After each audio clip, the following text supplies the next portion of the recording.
So today I would like to compare two ultramarine blue. One is from Michael Harding and the other one is from Rembrandt.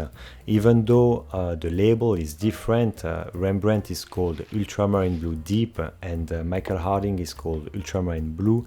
They both use the same pigment, PB29. The one I have on my palette is Rembrandt Ultramarine Blue Deep, but I'm constantly looking to have at least 2 or 3 brands that I like per color. That way, if one of the brand increase their prices, I can switch to the other brand, or maybe one of the brand is not available. It's always good to have a replacement in mind when you purchase your painting, when you purchase your paint.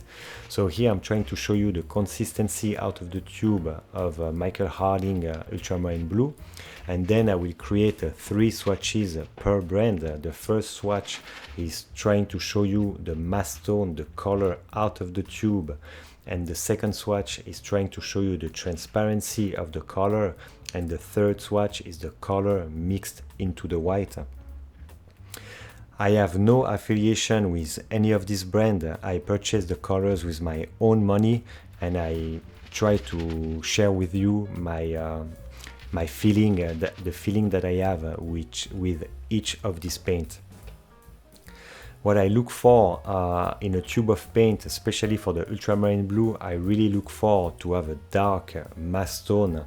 So the Rembrandt Ultramarine Blue Deep definitely meet this requirement.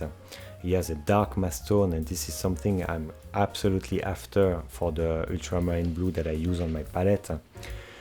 My first feeling when I started to mix the Michael Harding Ultramarine Blue, it was very positive. I really liked it.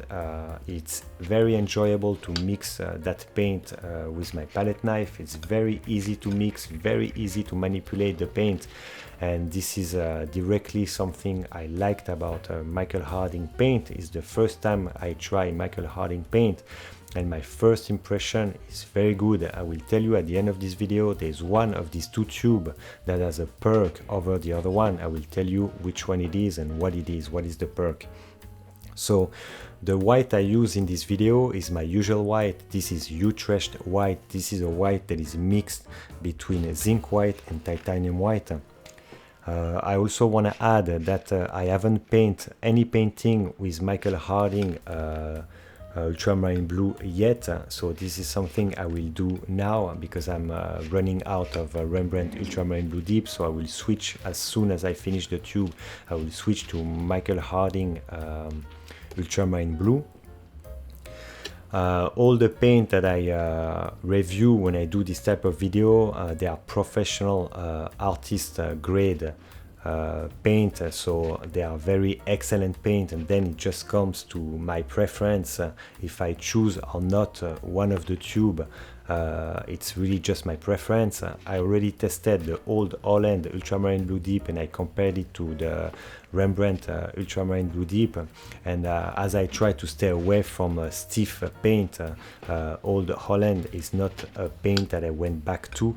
I directly went back to my Rembrandt Ultramarine Blue Deep, and here I'm finishing the last swatch of the Rembrandt Ultramarine Blue Deep, and now I'm starting to be very surprised. As you can see, I'm starting to compare both paint, because my biggest surprise when I did that test was that, I don't know if it shows correctly on camera, but in front of me on my palette I could clearly see that both paint appear almost identical. So I was even more surprised because the label says different. The label says Ultramarine Blue Deep for Rembrandt and Ultramarine Blue for Michael Harding. So I was very scared that Michael Harding masstone will be too light. I know here on the camera it might appear the masstone slightly lighter, but I double checked today before doing the voiceover, and from what my eyes can see, the both paint are very similar. I didn't even see, even today rechecking again both color swatches, I didn't see any difference between the paint. And what I will say is that the perk goes to Michael Harding, because Michael Harding Ultramarine Blue is a series 1. And this is very important because Rembrandt Ultramarine Blue Deep is a series 2, which increased the price naturally in the price range of the oil paint.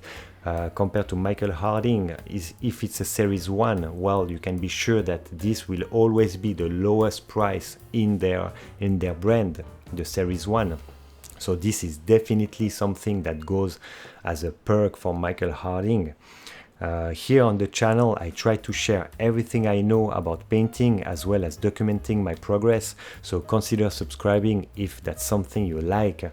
But I can definitely tell you that I'm looking forward to use Michael Harding Ultramarine Blue on my palette, and as soon as I finish the Ultramarine Blue Deep from Rembrandt, I will switch to Michael Harding Ultramarine Blue, and I'm looking forward to create painting with that paint.